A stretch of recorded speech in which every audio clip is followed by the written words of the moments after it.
اعوذ باللہ من الشیطان الرجیم بسم اللہ الرحمن الرحیم اللہم صلی علی سیدنا مولانا محمد وعلی آل سیدنا مولانا محمد وبارک وسلم علیہ۔ آج ایک بہت خوبصورت واقعہ آپ کی گوش گزار کرنا چاہتا ہوں صحابہ رسول کے درمیان،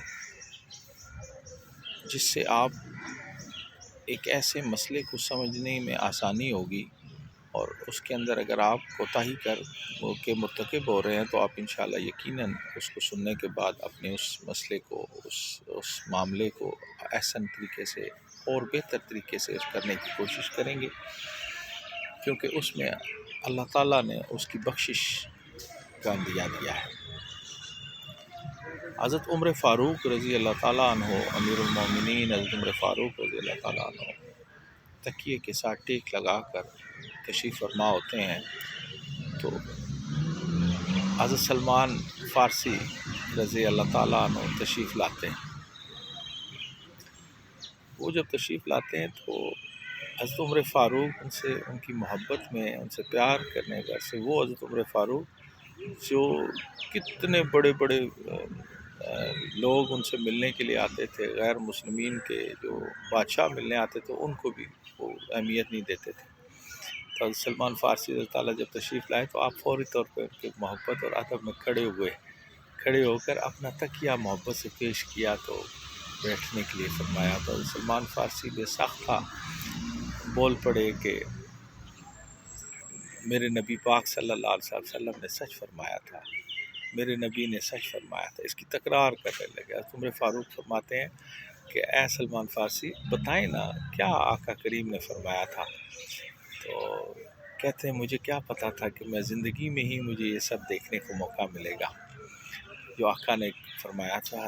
حضرت عمر فاروق نے فرمایا اے سلمان آپ مجھے بتائیں نا میرے محبوب، میرے آقا حضرت محمد مصطفیٰ صلی اللہ علیہ وسلم نے کیا فرمایا تھا؟ تو حضرت سلمان فارسی فرماتے ہیں کہ میں نے یہ خود آقا کریم کی زبانی سنا کہ آقا کریم نے فرمایا جو شخص کسی بھائی سے ملنے کے لیے جائے، کوئی بھائی اپنے دوسرے مسلمان بھائی سے ملنے کے لیے جائے اور وہ اس کو عزت اور تکریم، مفہوم بتا رہا ہوں، عزت اور تکریم کے ساتھ اپنا تکیہ اس کو پیش کرے، تو اللہ تعالیٰ اس تکیہ پیش کرنے والے بھائی کی مغفرت فرما دیتے ہیں۔ سبحان اللہ، اس کو بخشش فرما دیں گے۔ کتنی خوبصورت یہ بات ہے کہ اپنے پیارے رشتہ داروں کی، قرابت داروں کی، دوستوں کی، یا کوئی بھی مومن مسلمان ہو، اس کو پوری عزت دینے پر اللہ کتنا خوش ہوتا ہے۔ اللہ کی ذات اس قدر خوش ہوتی ہے کہ اس کی بخشش کر دیتے ہیں۔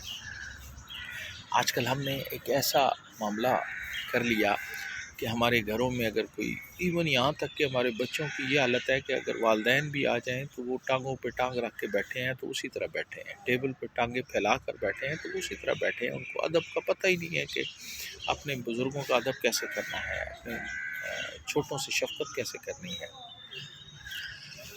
گھر میں کوئی مہمان آ جائے تو ہم ناک منہ چڑھانے لگ جاتے ہیں کہ یار یہ کس وقت آ گیا۔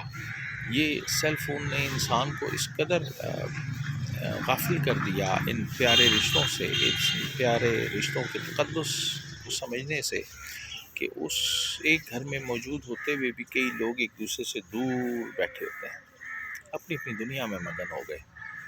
تو جب ایک فیملی ممبرز ایک دوسرے سے دور ہو گئے تو کوئی مہمان اگر آ جائے تو اس کو کیسے وہ اس میں جگہ دے سکتے ہیں لوگ؟ ہمیں اللہ تعالیٰ کے حضور توبہ کرنی چاہیے، اور ہمیں پوری کوشش کرنی چاہیے کہ ہمارے پاس کوئی بھی بھائی آ جائے، چاہے سگا بھائی ہو، چاہے رشتہ داروں میں سے ہو، چاہے کوئی مسلمان بھائی ہمیں ملے، اس کو پوری عزت اور تکریم دیں۔ یہ ہمارے آقا کریم کی سنت تھی۔